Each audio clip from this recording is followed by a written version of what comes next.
Mes chers compatriotes, Je crois qu'on se fourre le doigt dans l'œil. Là aussi, j'ai un désaccord. Nous ne lâcherons rien. Franchement, ça fait longtemps qu'il est disqualifié. Et aujourd'hui, ce que nous pensons, c'est que les solutions sont chez nous. Alors, ou tu es tout à fait d'accord, ou tu es tout à fait con. Oh, eh ben voyons. Écho de campagne. Ils l'ont dit, ils l'ont fait, ils l'ont promis. Avez-vous vraiment tout suivi ? Nous voici entre Noël et le jour de l'an. C'est une période où les Français aiment à goûter un peu de repos et à se retrouver en famille ou entre amis. C'est un moment à part dans l'année. La famille y retrouve tout son sens et y puise quelques forces pour affronter la nouvelle année.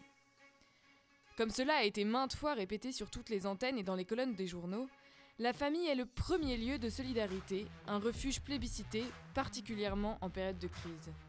D'ailleurs, ce n'est pas un hasard si les Français se sont confinés la plupart du temps en famille. Bref, la famille est plus que jamais une valeur forte à défendre. Certes, néanmoins elle est souvent absente du débat public et de la campagne électorale. Comment l'expliquer ? Alors c'est un peu plus compliqué que cela en réalité. Il est vrai que de nombreux leaders politiques, par choix ou par accident, n'ont pas d'enfants. Cela les éloigne d'un certain nombre de réalités de la vie quotidienne des familles, de leurs joies, mais aussi de leurs difficultés et de leurs préoccupations. Que ne ferait-on pas pour nos enfants ? Cette situation s'explique par la difficulté à concilier une vie politique et une vie familiale.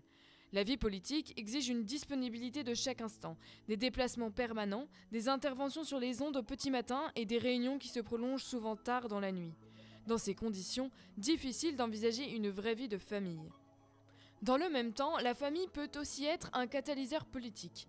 On l'a vu par exemple lors de la victoire de François Fillon à la primaire de 2016. Il avait assumé d'être attentif aux familles et il a gagné avant de tomber à quelques voix du second tour, mais pour de toute autre raison. Être candidat des familles, qu'est-ce que ça veut dire ? Alors ce n'est pas seulement se déclarer favorable à des mesures comme l'universalité des allocations familiales ou le relèvement du quotient familial. Ces mesures sont évidemment importantes pour les familles, mais ce qu'on attend d'un politique, c'est de porter une vision de la famille pour la société tout entière.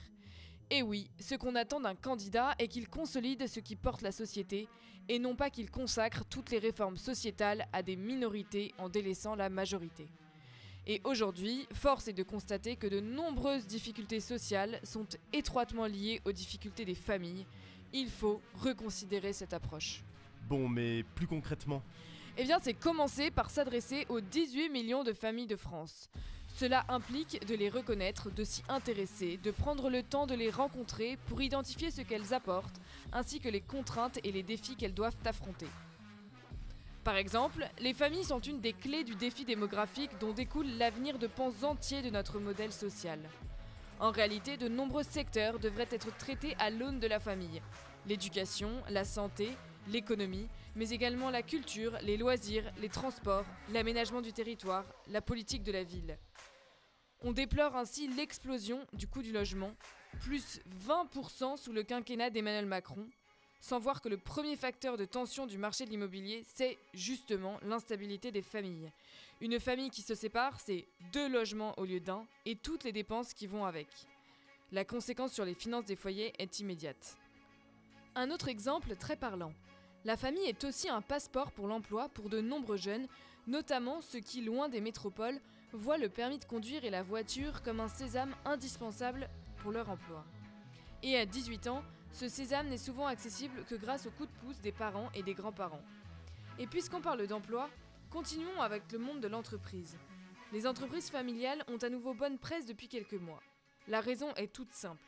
La gestion d'une entreprise familiale est une gestion de bon père de famille.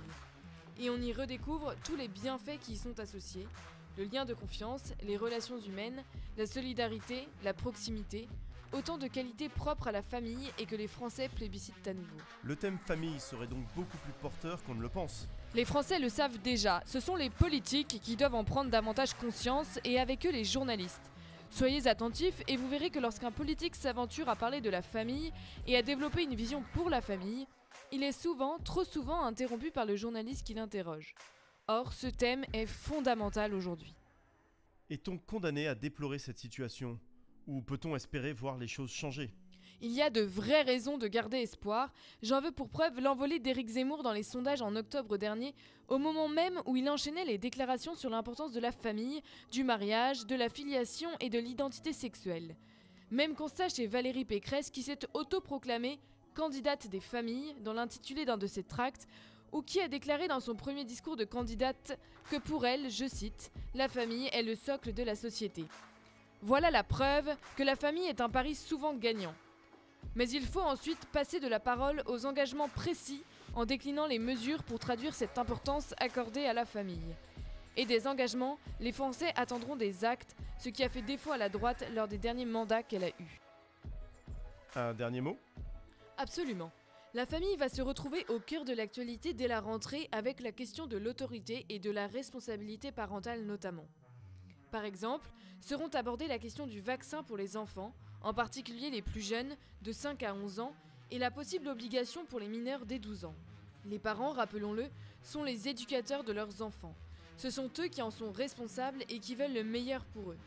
Sur cette question du Covid, les prises de position claires des candidats pour soutenir les parents seront scrutées. En tous les cas, nous les scruterons pour vous, comme nous continuerons à scruter les questions liées à la filiation et à la procréation, pour lesquelles les menaces restent grandes. Mais d'ici là, nous vous souhaitons nos meilleurs vœux pour cette nouvelle année, une nouvelle année pleine d'enjeux pour les 18 millions de familles de France et pour chacun d'entre nous. Mes chers compatriotes, Je crois qu'on se fourre le doigt dans l'œil. Là aussi, j'ai un désaccord. Nous ne lâcherons rien. Franchement, ça fait longtemps qu'il est disqualifié. Et aujourd'hui, ce que nous pensons, c'est que les solutions sont chez nous. Ou tu es tout à fait d'accord, ou tu es tout à fait contre. Oh, eh ben voyons. C'était Écho de campagne,